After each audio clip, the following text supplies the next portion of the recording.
All right, good day, gents, and welcome to another episode of Father's Fire. My name's Jody Cedric, and every week we get together to explore the joys, the challenges, the triumphs, the sorrows, and yes, the fun of being a dad. And I'm super excited because I don't think I've ever had a dad with more kids on the podcast than me. So I'm super excited. But before we do that, I want to remind you that I'm part of the Speakfire family, so make sure to check out the rest of the Speakfire crew. And of course, you might want to also check out Vaughn Williams, Don't Die Broke on YouTube. She's got a phenomenal YouTube channel giving financial tips for business owners. And so give her a view and a like and a subscribe because she's dropping some nuggets for you. So, as I said, I'm super excited. I don't think I've ever had anybody with more kids than me because I have six, and my guest today has seven. So, welcome, Andy. How's it Super going? excited. Good. How are you, man? Great. So, say Happy hello to be to Andy. Yeah. So, say hello to Andy Van Order. He is the owner of Andy's Auto Care Plus. And he and his son are creating quite the team. And those that are watching on YouTube and on IGTV, you'll be able to see that killer Ford Falcon in the background. Woo! That looks sweet, man. Yeah, one we just got done doing today.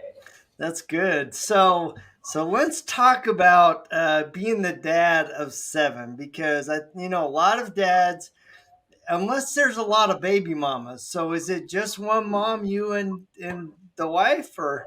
Well, I had two when I was a teenager from a different person from a relationship I was in when I was younger. Uh, Mhm. I married my wife at 22 years old, and we've been blessed with four children, and we took one in when he was 17. So, Oh, that's awesome. So a little bit of a blended family and starting young. So let's talk about starting young as a dad because having a kid at 15, I yep. mean, you are a kid. Yep. So Yeah. what was that like?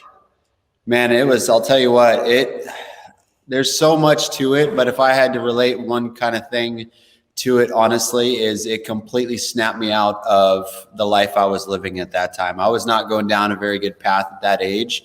Obviously, if I was, already in a position where I could have a kid, but it really snapped me out of that lifestyle and really set me on a different trajectory that I'm currently at in life. And I mean, my son changed my life, honestly. Like as soon as I found out I was going to be a dad, uh, I didn't, I don't know how much you want me to go into in detail, but No, but whatever you feel comfortable sharing. So, okay. Well, I mean, I didn't really have much of a dad growing up. I mean, when I was about 8, 9 years old, my parents got divorced, and my mom was a single mom of four boys, and we basically did whatever we wanted and took advantage of that situation, unfortunately. And that led me into um, becoming a dad at 15. And one thing I knew at that age is I didn't want to be like the kind of dad my dad was from what I had remembered of him. So I made it a goal of mine to be a better dad than what he had done for me. I've actually heard you talk about that in this podcast about that some people, that's just the way it kind of ends up being. And that was my motivation to be the best dad I could for being a 15-year-old. I ended up actually stopping going to school. I tried to balance school and being a dad and going to work. I knew I had to get a job and all this stuff. And that's what got me into cars was right after I found out I was going to be a dad, I started looking for work and getting a job at a car lot. And I mean, it's kind of, that led me on this trajectory right now. And then ended up having my oldest daughter when I was 18. And then, so I had two kids before I was out of my teens. That was really, really tough because all I knew how to do was work really hard. And so that's what I was doing, is trying to work and make as much money as I could to support my family. I was trying to make it all work and it just didn't work out. And by the time when I was 19 years old, I became a single dad. Ended up getting the two kids. And I was a single dad for about 6 months. That was pretty nuts. So, that's tough. You think about, I think about when I was 15 And there was no way I was prepared for a kid. But it says something about you and your level of maturity that once you recognize that you are a dad, you're like, you know what? I got to dig in here. I got to become more than I've been in the past. And I really need to work for this new boy of mine, and followed by, your daughter later. Now that shows a real level of maturity that I think at a young age is not very, it's more rare than it is common. Yeah, I mean, there was a lot of my friends. I mean, when I first found out about it, a lot of my friends were like, well, going down the whole rabbit hole of, oh, well, that's not your kid, and what, yada yada yada, trying to put all these negative thoughts in my head, and was like, oh, you need to get rid of this person, and yada yada yada. And there was a lot going on. I mean, being a 15-year-old, you have 15-year-old friends. So 15-year-olds, they do stupid stuff. I mean, I work with 15-year-olds now, so it's you get a lot of bad inputs. I mean, I had some friends that stuck by me and were like, you know what, that's okay, and I didn't really get judged by those friends, and I'm still friends today with a couple of those guys. And I mean, they were with me through that whole time period of my life and watched me become a dad. And later on in life, I've watched them become dads. And, one thing they've told me is, I don't know how you did this at 15. Always what they say is, I don't know how you did this at 15. And looking back, man, I don't know how I did it either. I took it day by day, honestly. I mean, I remember getting home super late because I worked a night job because it's what I could do at 15, 16 years old. I remember getting back at sometimes 1, 2 in the morning and just going in and seeing my son in the crib and being like, you know what, I'm going to do everything I can to protect this kid and do everything I can to make sure he has a better life and better childhood than I did. And I think I've succeeded at that. He's 22 years old now, so he works with me. So it's just amazing to see. And my daughter, I mean, she's doing great. They're both moving out. Well, my 22-year-old already moved out when he was 18. And my 19-year-old daughter, she is moving out, basically just did this week. So how's that, you're at that stage where you still have kids at home, but you also got them moving out. How's that affecting you emotionally? Oh man, it's crazy. I think my wife has taken it a lot harder than I have, because we actually have 3 out of the house now. The 17-year-old, we took it, and he is now 28 years old, and he's out of the house, and he just had a kid. So it's pretty crazy. I mean, I'm back and forth. I'm super happy with the fact that I feel like I've succeeded because they didn't die. I mean, honestly. When I was a 15-year-old, my only thoughts were, I hope I don't kill this kid. You know, I mean, it sounds pretty basic, but I was just like, I didn't know what I was doing. I had nobody there to show me what to do either. So, I mean, the fact that they've made it this far, and I'm beyond proud, honestly, of them. I mean, they're both really hard workers. They have such a great positive attitude. They're great friends to their friends. I mean, what more? And they're believers. I mean, what more could a dad ask for? That's amazing. But there's something in the background there that I kind of want to touch on. How did your mom? She's a single mom raising 4 boys, and all of a sudden she's got her 15-year-old boy with a baby. How did she deal with that, and how and did you guys work in kind of tandem to support that experience? Well, I pretty much moved out and was out by the time I was 14. I was pretty much out doing my own thing. So when I told her, she was like, okay. I mean, my mom actually suffered a lot from depression and some mental illnesses that she developed over that divorce. And she was very mentally abused by who my dad is. And that really hurt her for the long term.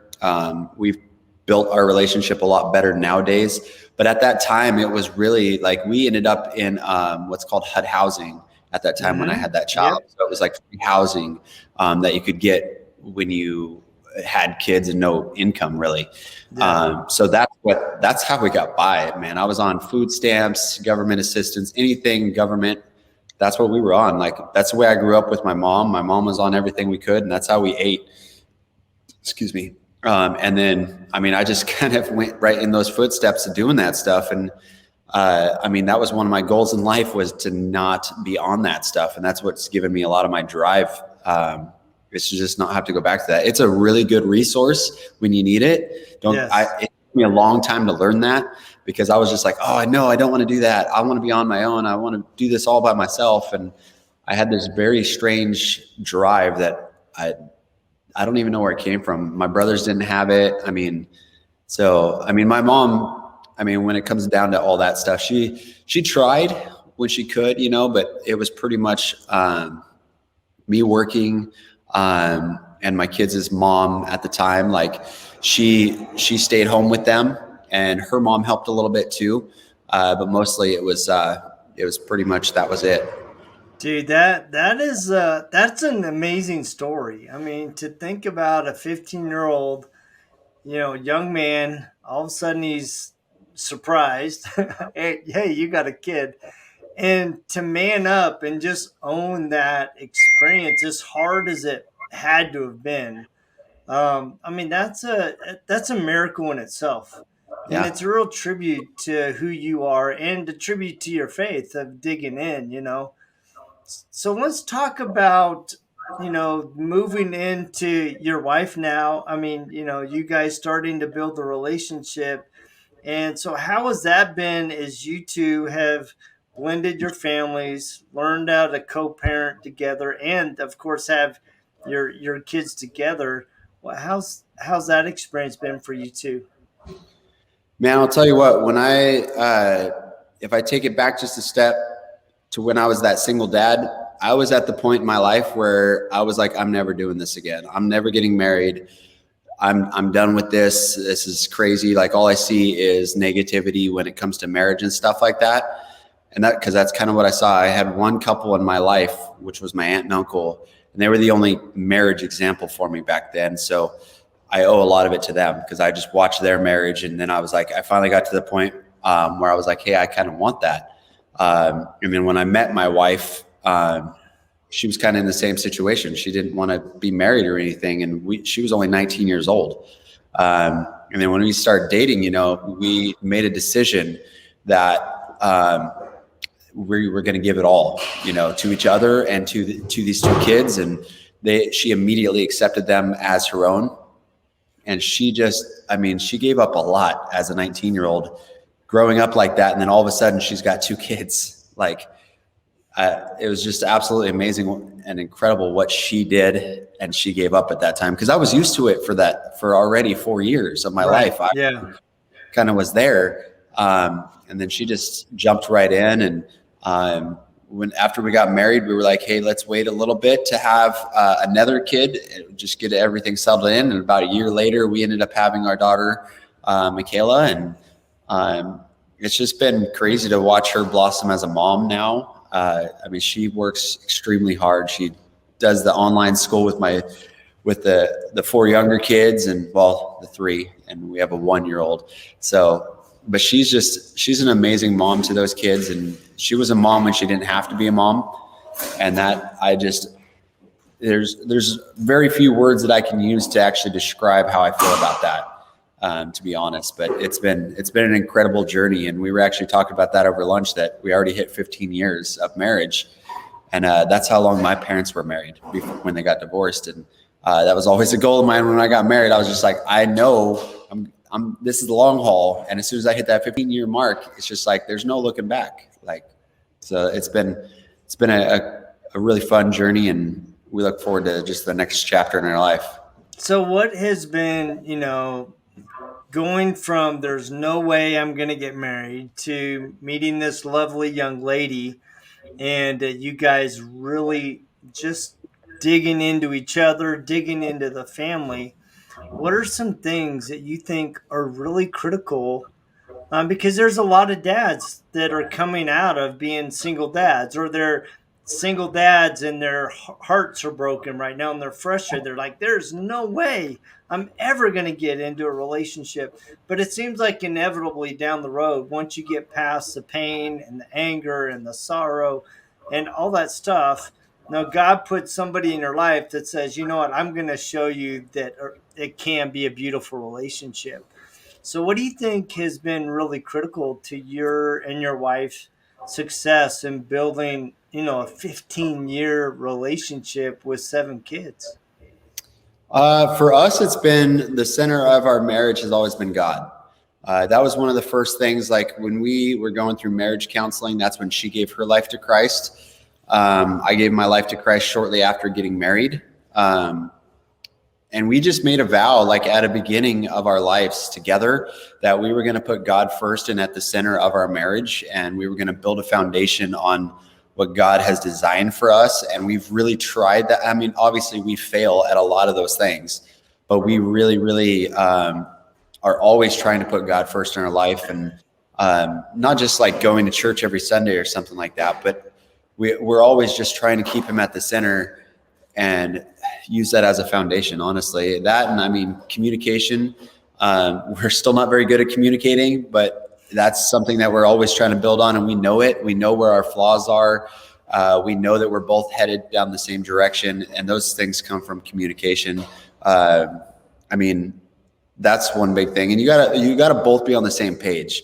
I mean, that's the big thing for me. If there's constant like tugging in different directions, then you kind of can't keep going in one direction. So it makes it very tough if you're both completely, pulling at each other all the time. And we've had those moments of doing that too. And, the biggest thing is like when you have those issues like that, coming clean with those and saying, hey, having a calm conversation, which I've never really been that good at. So I know I'm supposed to do that, but I've gotten a lot better at those things over the last couple of years. But, I don't know how she put up with me this long with not doing that, but communication, I mean, that's a big thing, and having God at the center. I mean, I think that's all I can really give it to. I mean, God, when I look at my life and I look at my past and stuff like that and all the mistakes I've made and all this and that, and I'm like, man, I don't know how I could have been here without God's grace in my life, honestly. No, I love that. And it's a real testament to digging into your faith as a couple. Judy and I, even, I mean, we've been married 32 years, and even this week we had a moment where we were a little tense with each other and a little terse. And, we came to bed at the evening, and my wife's like, just somehow we got to figure out how to communicate better so that we don't get to that point. I mean, so it's a continual journey. I think a lot of times we think, oh, you know what, I'll be married 10 years and I'll have it figured out. I'll be 15, I'll have it figured out. But that's, you're both growing. You have new experiences with your kids. You bring on a new business, and that brings on a whole new challenge as a family, and your family. I mean, your story is so humbling to me, for you to decide that you want to be a detailer and go to your family and say, look, this is what I want to do. I want to start on my own detail shop. And your family to gather all of their pennies and their quarters and their dollars and pull $1,200 together for you to get started is an amazing testament of what you can do as a family. And I think about that all the time. I'm like, man, to have a family that digs in together when you're committed. It's interesting because there's a country song, and I can't even remember it, but my son, he sent me the country song, and it's about a guy that started his own business. And he said, when he sent the note, he said, Dad, he said, I want you to know that I'm watching you and I'm proud of you. Because 12 years ago, we took the huge leap of faith of starting our own business in RoadFS. And I tell you, those first 3 years were really tough. I mean, it was a family affair. And, to have a family that digs in to your dream as dad is really an amazing thing. Yeah. I mean, it's cool that you remember that story. I mean, Actually, just a couple of days ago, I mean, I was just talking to you before we started recording about getting my flooring just installed.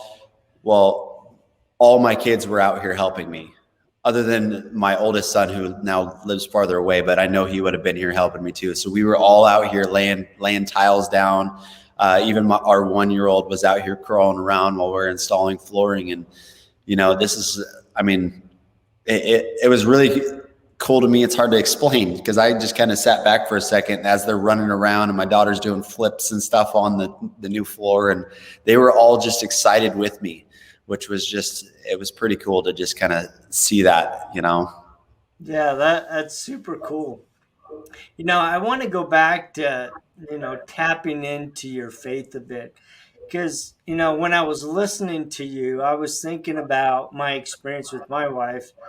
And our second year of marriage was really, really tough. I mean, we just struggled and we were trying to figure some things out. And I realized, as we were having this friction and we were trying to figure out how to really become unified, I'm like, the inspiration came to me. It's like, you guys need to start praying together. And so that night I said, look, sweetheart, I know we're struggling, but you're committed, I'm committed. And I think one of the things that we need to do is we need to kneel in prayer tonight and start making that a habit. And from that night, we have prayed together every single night, unless we're traveling or something. But I tell you what that experience did was it did a couple things. It turned our couple into a threesome with real power. But it also, as I remember one night as we were kneeling in prayer together, my wife was pouring out her heart to God. I realized that not only was she pouring her heart out to God, but it also had put me in an attitude and a spirit of receiving what was in her heart. Yeah. And in the process, we grew together because I could hear and I could feel the things that she was struggling with, but I also recognized that I needed to change and I needed to become a better husband. And in that process of bringing God into our relationship, I mean, consistently, it really empowered our relationship and it drew us together like no other experience has, except for the last couple years, where we've had some really challenging experiences with my son. But I'm telling you, that made a huge difference in our relationship, making that commitment to bring God in, into our marriage when, we were really trying to figure it out. Yeah, that's something actually I need to get better at. We did that for a while, and we stayed committed on that for a while, praying every night, and I did see an immediate impact in my life and her life when we were doing things like that. Yeah, that's a huge thing to be doing, is praying together. We pray together as a family quite a bit, and one of the big things that we do together is my wife and I run the youth ministry at our church. So we do that together. We are a team with that. So that's been one thing that we've really been able to bond over and have lots of conversations about. And because we both had a bit of a troubled path and past to get here, and we've really been able to connect with middle schoolers, high schoolers, because of those things in our life. And we've been able to show God's journey in our life and how God has taken us out of those moments and brought us into, the moments we're in now.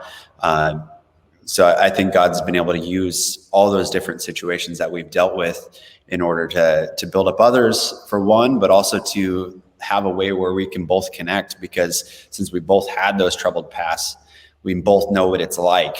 And we can relate to each other on that path too, because we know that, we have these scars and these hurts from when we were younger, and I can feel her pain when she talks about it, or she can feel mine when I talk about it. So that's been something that's kind of unique to us, and how we can relate God into our relationship. Yeah, that's powerful. So looking back, I mean, you guys have 7 kids now, and what are the age ranges? So our oldest is 28, and our youngest is 20. Or sorry, our youngest is 1. So the one I had at 15 is 22. So So I've been having, so you got a big gamut, man. yeah, yeah, it's kind of Yeah. crazy. Our youngest is just learning how to walk, and the oldest just moved farther away from us. So it's kind of weird. So let's talk about that dynamic of being a dad with, such a huge range of kids. What are some key things that you've learned over the years that you think are really have been helpful and are critical for dads to do in their family? Right off the bat, the most critical thing is be present. I mean, that is the biggest thing you can do in your kids' life is when you're not working and stuff like that, like be present, like put down the phone, open your eyes, like look at what you have in front of you because man, it goes fast. Like it's crazy.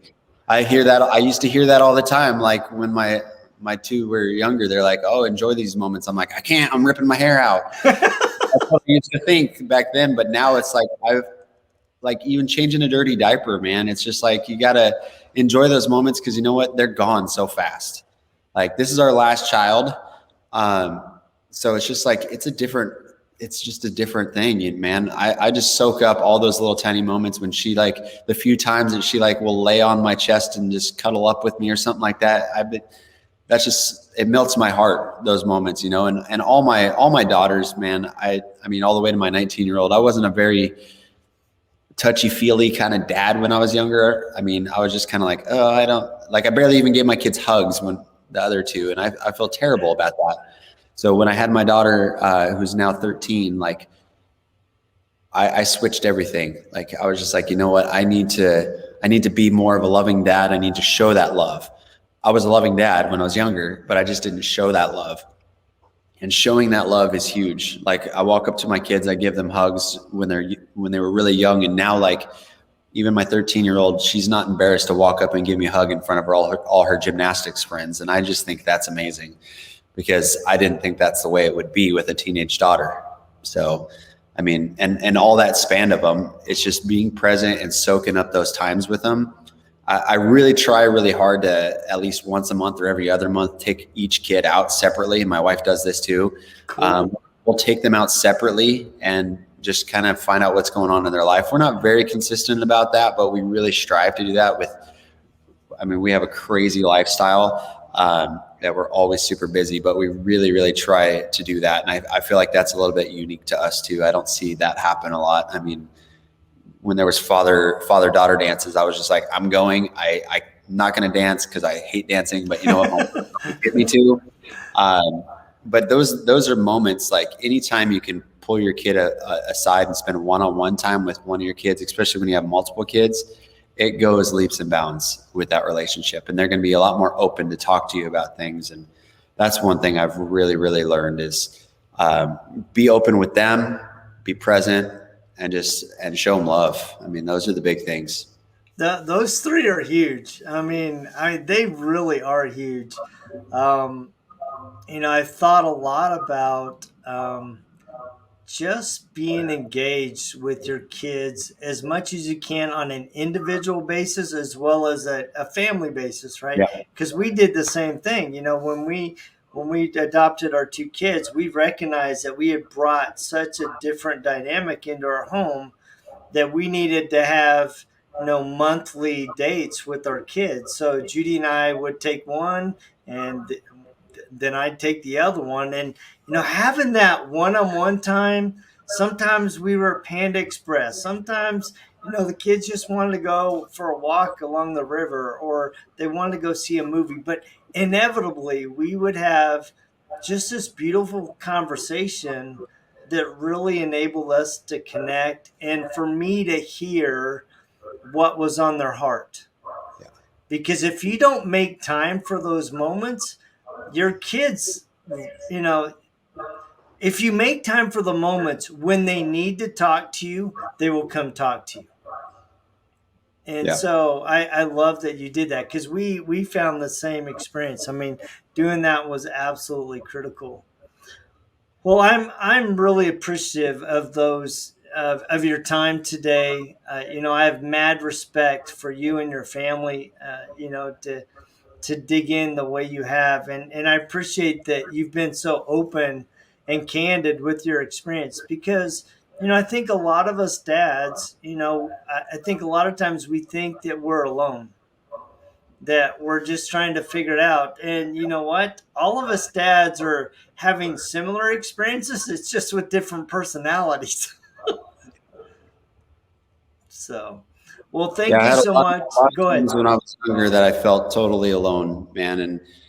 And I've actually seen some young dads where that's one thing that I've tried to do a little bit here and there is when I see a young dad, just reach out and say, "Hey, you're doing a good job, man," or something like that. I mean, I don't know what that's going to end up doing in our future, but I'm sure God's got me on that path somewhere. I don't know. We'll see what the future holds on that. You know what? I think we underestimate the power of, wow, you know what? You're doing a great job. I've been watching you. Been watching you interact with your kids, and I just want to say I'm really impressed by you. Yeah. That little bit of, you know, rah rah, or, commending, another dad, especially a young dad who's trying to figure it out, it goes a long ways. And I think, especially like single dads, I remember, there was a single lady in our church, and I could see that she was just trying to wrestle these three kids every Sunday. And I could tell one day, I'm like, you know what? She just needs an arm put around her and told that she's doing great. And I walked up to her and I put my arm around her and I just said, you know what? I've been watching you and I want you to know that you're an amazing mom and you're doing a good job. And she just started crying. She's like, thank you so much because today's been so hard. And you just never know what, a kind word, an arm around somebody, a little bit of encouragement, what it will do to lift their spirits. And I think, we need to do more of that, of Yeah. trying to be in tune to when people really need a listening ear, a little bit of love, because it really can have an impact. Yeah, I agree. Well, I want to thank you so much, man. I was hoping Josh would drop in and we'd say hello to him, but man, I really appreciate Oh, you mean Jacob? Jacob. Sorry. No, he's right So here. yeah, I just want, he came in, gave you a little bit of love, and I think that's just super cool. So hey, Jacob, man, thanks for keeping your dad on track, man. It's super cool. No, it's good. So, well, I want to thank you so much for taking the time out of your busy evening to say hello, and to share some of your amazing story and your insight about being a dad.